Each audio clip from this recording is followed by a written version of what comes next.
Chers Français et chères Françaises, mes chers compatriotes de Corse et des Outre-mer, mes chers amis et collègues souverainistes, j'ai été bouleversée, comme tous les Français et les Françaises, par l'assassinat tragique du professeur Dominique Bernard à Arras ce vendredi 13 octobre à midi par un Tchétchène musulman. Dominique Bernard a été victime d'un acte terroriste islamique et j'espère que ce djihadiste tchétchène sera jugé par un tribunal militaire français et non par un tribunal civil et condamné à une peine de réclusion criminelle à perpétuité pour son crime abject. Voilà notre préconisation face à cet acte d'une barbarie innommable. Ceux qui tuent au nom de Dieu sont des satanistes et non des hommes de foi. Dominique Bernard était un professeur de français aimé et estimé de tous ses élèves. Il était agrégé de lettres et il enseignait la littérature et la poésie française avec passion. J'adresse donc mes très sincères condoléances à toute sa famille, à son épouse, à ses 3 filles. J'adresse mes très sincères condoléances à tous les enseignants français, à toute la communauté éducative traumatisée par cet assassinat barbare. J'ai moi-même été professeur de français une brève année dans un lycée privé catholique, puis dans un lycée public. J'en garde un excellent souvenir car tous mes élèves étaient aimables, courtois et très studieux et ce fut un bonheur d'enseigner. Et ma peine en pensant au professeur Dominique Bernard, lâchement assassiné, aujourd'hui décédé, est immense.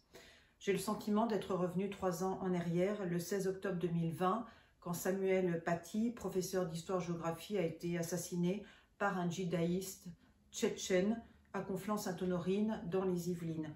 Que s'est-il passé? Que s'est-il passé depuis l'hommage solennel rendu à Samuel Paty dans la cour de la Sorbonne sur le plan sécuritaire et migratoire? Il ne s'est rien passé, il ne s'est strictement rien passé.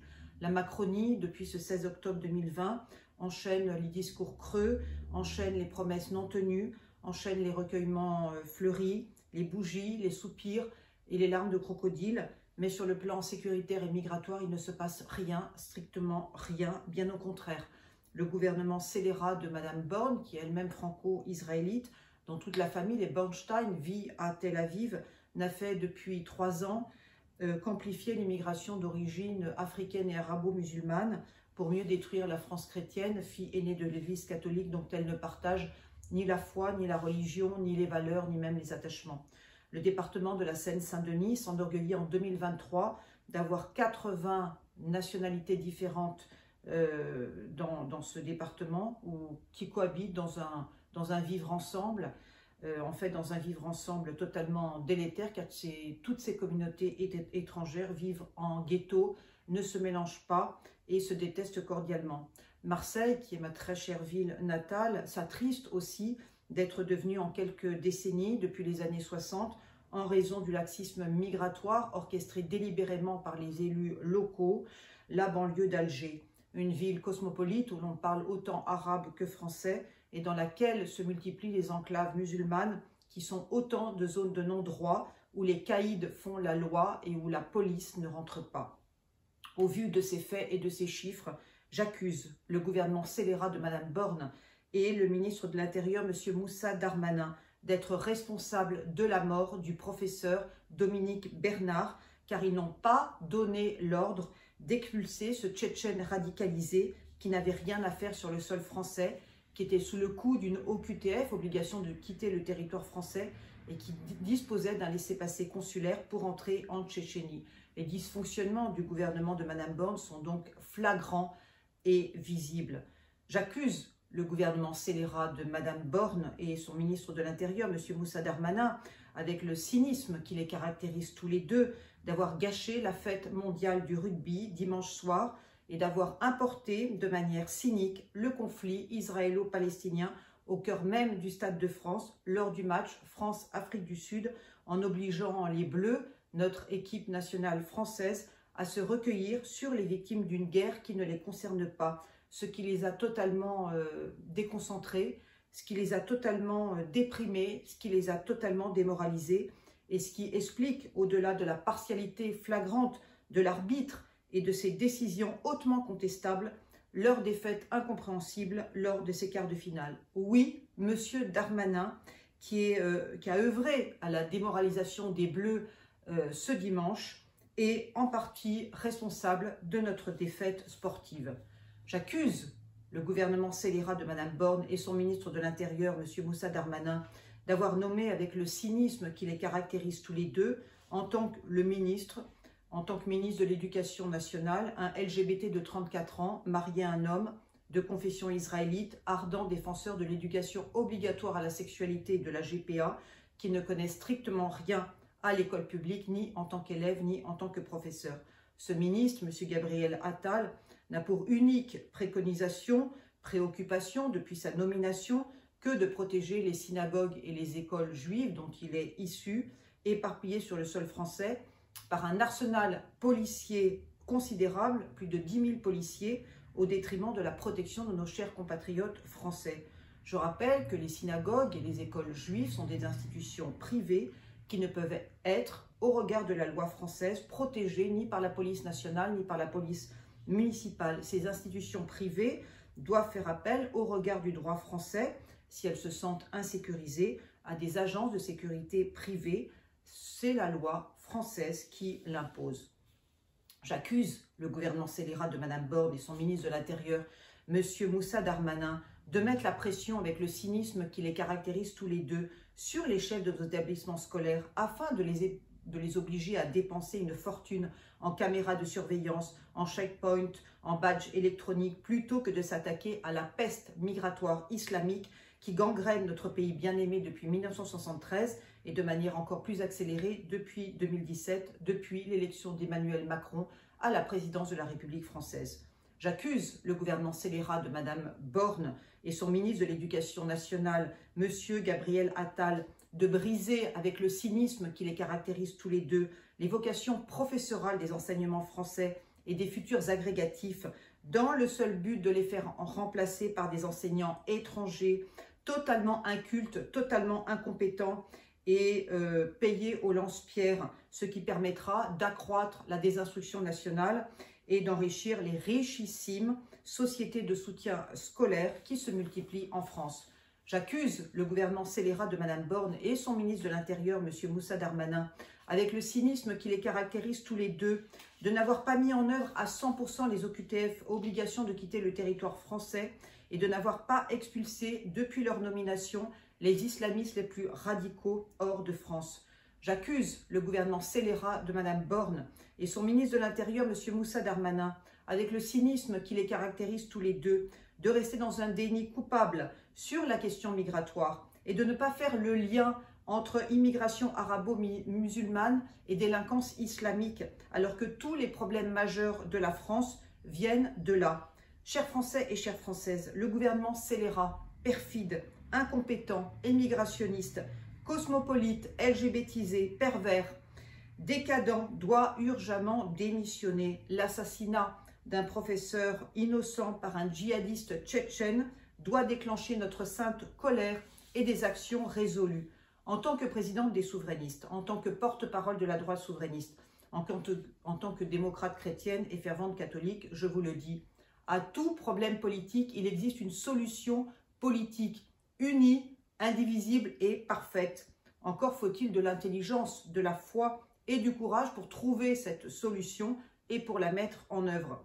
3 qualités dont est totalement dépourvu le gouvernement sans foi ni loi ni moralité de Mme Borne, de Mme Bornstein, et dont manque cruellement M. Moussa Darmanin, ministre de l'Intérieur franco-algérien, fils d'un immigré harki, champion toute catégorie en matière de duplicité et de fourberie. C'est la raison pour laquelle je demande une nouvelle fois, publiquement et solennellement, aux 577 députés de l'Assemblée nationale, de voter la prochaine motion de censure pour dégager ce gouvernement oligarchique et mafieux, ce gouvernement criminel qui s'enorgueillit d'avoir fait réaliser 238 000 avortements en 2022 pour mieux justifier la nécessité de l'invasion migratoire africaine et arabo-musulmane. Quand Mme Borne aura dégagé, ainsi que ses 42 ministres, tous nuls et décadents, je me rendrai au palais de l'Élysée d'un pas assuré avec quelques conseillers pour remettre en main propre, de manière officielle, ma lettre de candidature en tant que Premier ministre et chef du gouvernement au président de la République, avec en main la liste de mes 30 ministres, 15 hommes et 15 femmes, dont très nombreux sont issus du Parlement français. Mes 30 ministres, vous ne serez pas étonnés, sont tous catholiques, tous mariés, tous hétérosexuels et tous souverainistes de gauche comme de droite. Mon futur ministre des Outre-mer est un élu ultramarin. La Corse, pour rappel, j'ai des origines corses, est dignement représentée avec 2 ministres corses à qui je confierai des ministères stratégiques. La France chrétienne, fille aînée de l'Église catholique, veut être gouvernée par un gouvernement catholique et non par un gouvernement cosmopolite, multiculturel et multireligieux. C'est la raison pour laquelle il n'y aura dans mon futur gouvernement d'union nationale et paritaire, dont le seul objectif est d'œuvrer pour l'intérêt supérieur des Français, des Françaises et de leurs enfants, pas un seul musulman, pas un seul israélite, pas un seul franc-maçon, pas un seul LGBT. Pour nous, les souverainistes, que j'ai la joie et l'honneur de présider, la mère des batailles, c'est l'arrêt total de l'immigration africaine et arabo-musulmane et l'expulsion urgente des islamistes les plus radicaux que nous estimons à 1 million d'individus. Je n'ai pas besoin, je tiens à le redire, d'un référendum ou d'une loi supplémentaire sur l'immigration pour agir, pour stopper l'immigration et pour expulser les islamistes les plus radicaux hors de France. Notre arsenal législatif français le permet tout à fait et ma détermination est totale. J'expulserai, dès ma nomination en tant que Premier ministre et chef du gouvernement, 1 million d'islamistes radicaux en 100 jours. Je tiens à dire dès à présent que dès que je serai nommé Premier ministre et chef du gouvernement, je supprimerai la binationalité du droit français. Tout franco-algérien, tout franco-tunisien, tout franco-marocain, tout franco-israélite retrouvera sa nationalité d'origine et devra se rendre, une fois déchu de la nationalité française, en préfecture dans les 72 heures pour remettre son passeport français, sa carte électorale française, sa carte de sécurité sociale française aux autorités préfectorales qui les détruiront des réceptions. Tout étranger muni d'un passeport étranger pourra vivre en France, pourra rester en France, pourra travailler en France, pourra voyager en France sous réserve qu'il bénéficie d'un visa de séjour ou de travail en bonne et due forme et qu'il vive de son salaire et non d'un revenu social d'assistance. L'étranger résidant paisiblement en France sera bien sûr privé de tout mandat électif, de tout mandat électoral, de tout accès à la fonction publique, de tout accès à la présidence d'une association ou d'un syndicat français et de toute possibilité de nomination à l'Académie française. Voilà qui est clair, net et précis. Quant aux 500 quartiers perdus de la République française, dénoncés en 2002, à juste raison par une coalition d'enseignants, eh bien, ils seront reconquis les uns après les autres avec l'aide de la police nationale, avec l'aide de l'armée française, par mon futur ministre des Armées, par mon futur ministre de l'Intérieur. Toute enclave musulmane édifiée sur le territoire français fera, dès que je serai nommé Premier ministre et chef du gouvernement, l'objet d'un blocus terrestre et sera entièrement démantelé. Chaque étranger délinquant, objet d'une OQTF, obligation de quitter le territoire français et déchu de la nationalité française, muni de son passeport étranger, devra repartir par bateau ou par avion dans sa terre natale ou au Rwanda s'il ne bénéficie pas d'un laissez-passer consulaire. Les tours immondes des quartiers nord de Marseille, ma très chère ville natale, gangrénées par le trafic de drogue, gangrénées par l'islamisme radical, une fois vidées de leurs habitants, seront détruites. À la place, nous reconstruirons la garrigue provençale chère à Marcel Pagnol. Mes chers compatriotes, la paix est notre plus grand trésor et il faut absolument la protéger. Ne nous laissons pas apeurer par ce gouvernement menteur, cynique et perfide qu'est le gouvernement de Mme Borne. Œuvrons, agissons et prions résolument pour que le gouvernement scélérat, cupide, impie, perfide, dépensier, incompétent, décadent, LGBTisé, cosmopolite et immigrationniste de Mme Borne soit renversé urgemment lors de la prochaine motion de censure. Les 289 députés qui renverseront le gouvernement de Mme Borne formeront, si je suis nommé Premier ministre et chef du gouvernement, ma nouvelle majorité gouvernementale, mon nouvel arc souverainiste avec ces 289 députés, dont nombre d'entre eux deviendront ministres dans mon futur gouvernement d'union nationale et paritaire. Nous romprons définitivement avec la politique décadente, impie, immigrationniste et dépensière de la Macronie. Nous reprendrons le pouvoir législatif et réduirons l'inflation réglementaire et normative qui accable le peuple français et les entrepreneurs français. Nous nous attaquerons à l'impôt confiscatoire, aux taxes éhontées, à l'inflation spéculative qui appauvrissent le peuple français. Nous imposerons une cohabitation, aussi respectueuse que soit-elle, au président de la République française, et je mettrai en œuvre, avec le soutien de mes 30 ministres et de mes 10 conseillers, le programme économique, social, sécuritaire, environnemental, éducatif, culturel, agricole, migratoire, industriel, diplomatique et éthique des souverainistes, qui est un programme de restauration complet de notre souveraineté et de notre indépendance. Nous interdirons le vêtement islamique dans tout l'espace public français. Nous stopperons le financement des associations fréristes et des associations pro-migrants et stopperons leur entrisme injustifié à ces associations au sein de nos institutions républicaines.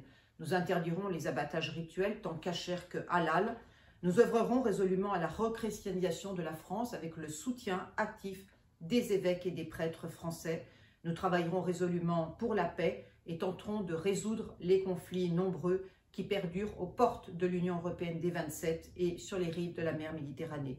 Et je le redis solennellement aux chefs d'État des républiques et des monarchies islamiques qui se permettent d'insulter sur les réseaux sociaux la France. Ne confondez pas tout. La Macronie n'est pas la France n'est pas la Macronie. La Macronie représente les intérêts d'une petite oligarchie fortunée et nullement la voix du peuple de France, la voix de la France chrétienne, fille aînée de l'Église catholique. La France est la plus vieille nation chrétienne de l'Occident, après Rome, et nous entendons être respectés par toutes et par tous. À ce titre, je souhaite, en tant que présidente des souverainistes, personnalité politique française, démocrate chrétienne assumée et fervente catholique, que les accords d'Abraham, qui visent à normaliser les relations diplomatiques entre l'Arabie saoudite et l'État d'Israël, soient urgemment réactivés et signés.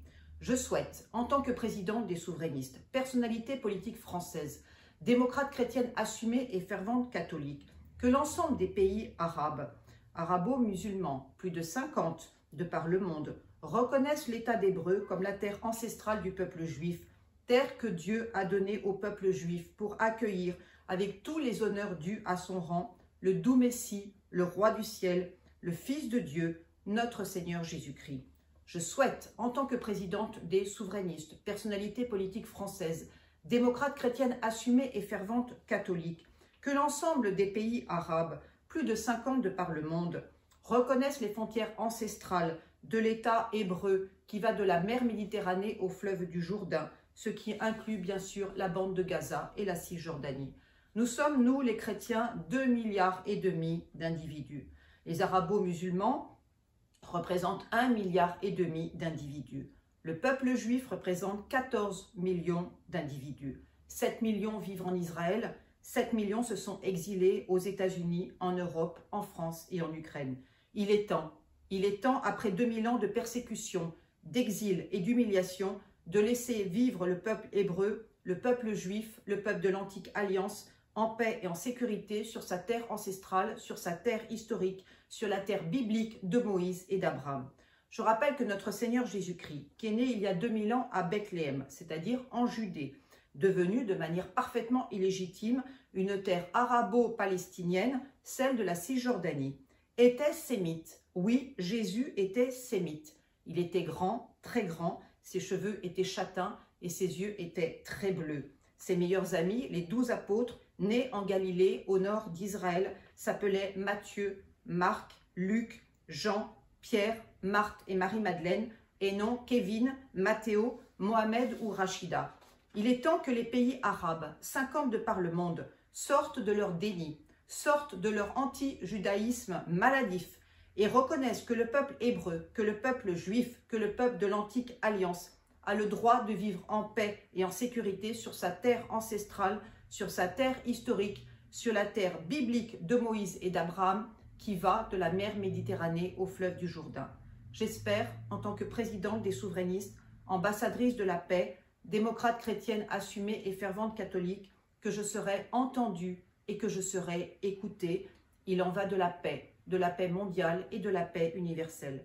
Mes chers compatriotes, mes chers amis et collègues souverainistes, mes chers compatriotes de Corse et des Outre-mer, chers Français et chères Françaises, ayez confiance en moi, car Matignon est à notre portée, notre victoire est proche, et ma nomination, je pense vraiment, est éminente. Vive la démocratie, vive le peuple souverain, vive la France, souveraine, entreprenante et résolument chrétienne.